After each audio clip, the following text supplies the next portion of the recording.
உங்கள் பேர் என்னன்னு எனக்கு தெரியாது. என்னுடைய பேர் நாய். எனக்கு பேர் வைக்கவே இல்லை.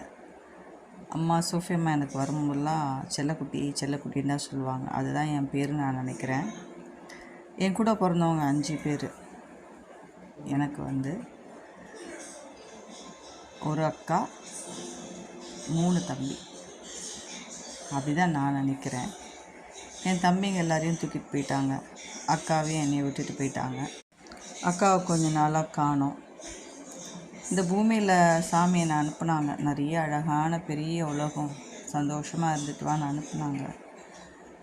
அம்மா வீட்டில் பிறந்து ரோட்லேயே பிறந்து வெயிலில் சாப்பாடு இல்லாமல், தண்ணி இல்லாமல், தூக்கம் இல்லாமல், அன்பு இல்லாமல் ரொம்ப கஷ்டப்பட்டேன். அப்போ தான் சோஃபியம்மா அக்காலாம் எனக்கு தெரிஞ்சாங்க. அவங்களோட விளையாட நாட்கள் எனக்கு ரொம்ப சந்தோஷமாக இருந்தது.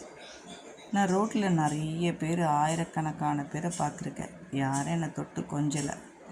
என்ன கொஞ்சினவங்க, என் கூட விளையாடினவங்க ஜாஃபிகா, மித்தக்கா, சோஃபியம்மா தான். நான் இப்போ இல்லை. இவங்கள பார்க்காமே நான் செத்து போயிட்டேன். என்ன ரோட்லேயே பிறந்தேன்ல, ரோட்லேயே இறந்து போயிட்டேன். ஒரு நாள் ஃபுல்லாக கருவாடு மாதிரி இருந்தேன். குடல் வெளியே வந்து யாரும் என்னை பார்க்கல. எங்கள் அம்மா பார்த்தா என்னை விட்டுருக்க மாட்டாங்க. எங்கள் சோஃபியம்மா அக்காலாம் அவங்கள நான் பார்க்காமே சேர்த்து போயிட்டேன். நான் கடவுள்கிட்ட போய் சொல்லுவேன், இந்த உலகம் ரொம்ப மோசமான உலகம், அதில் நிறைய அழுக்கு இருக்குது, நிறைய பாவம் இருக்குதுன்னு சாமிகிட்ட போய் சொல்லுவேன்.